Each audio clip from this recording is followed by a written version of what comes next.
L'entrée dans la nouvelle année n'aura décidément pas modifié le discours de certains médias occidentaux sur la Chine.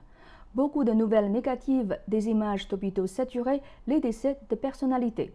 Les nouvelles encourageantes, les files d'attente devant les restaurants, la reprise de la consommation, l'accueil chaleureux réservé aux premiers touristes chinois par le gouvernement thaïlandais sont étrangement beaucoup plus rares dans ces mêmes médias.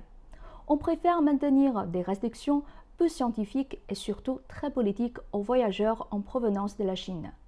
D'ailleurs, si on compare les reportages publiés dans les médias français et dans les médias britanniques, on découvre que les choix des thèmes et d'angles sont identiques.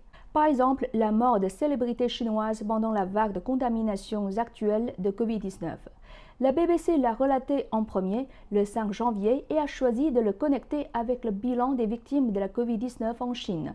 Quelques jours plus tard, des reportages avec le même titre et les mêmes célébrités défuntes sont apparus dans les médias français. On est en droit de se demander si ces médias français sont juste des suiveurs des médias anglais. En effet, ce n'est pas la première fois que des médias français suivent aveuglément leurs confrères anglo-saxons. Des reportages similaires, on en trouve souvent quand il s'agit de la Chine. D'une Chine souffrante, d'une Chine menaçante, d'une Chine en faillite, voilà l'image véhiculée par ces médias. Ils agissent pareillement quand il s'agit de bonnes nouvelles pour la Chine.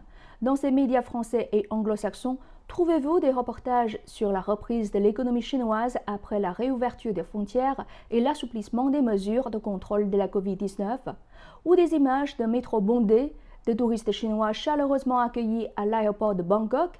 Non, ils rechignent à diffuser ce genre d'images. Si ces médias occidentaux continuent à faire des reportages aussi sélectifs sur la Chine, le grand public peut-il avoir une vision neutre et objective du pays? Heureusement que les investisseurs ne suivent pas aveuglément ces médias. Ils regardent la Chine avec leurs propres yeux et continuent à investir en Chine. Malgré l'épidémie de Covid-19, l'utilisation des capitaux étrangers par la Chine n'a cessé d'augmenter ces 3 dernières années. Durant les 11 premiers mois de 2022, l'utilisation des capitaux étrangers par la Chine a dépassé 178 milliards de dollars, soit le total de 2021. Récemment, Goldman Sachs et Morgan Stanley ont tous révisé à la hausse leurs prévisions pour la croissance économique chinoise pour 2023. À l'occasion de l'arrivée du Nouvel An chinois, je me permets de vous partager ce vers chinois. Près du bateau coulé passent 1000 voiles blanches. Devant le tronc pourri rivalisent de verdure 10 000 arbres. Malgré les difficultés, l'avenir reste radieux pour nous tous.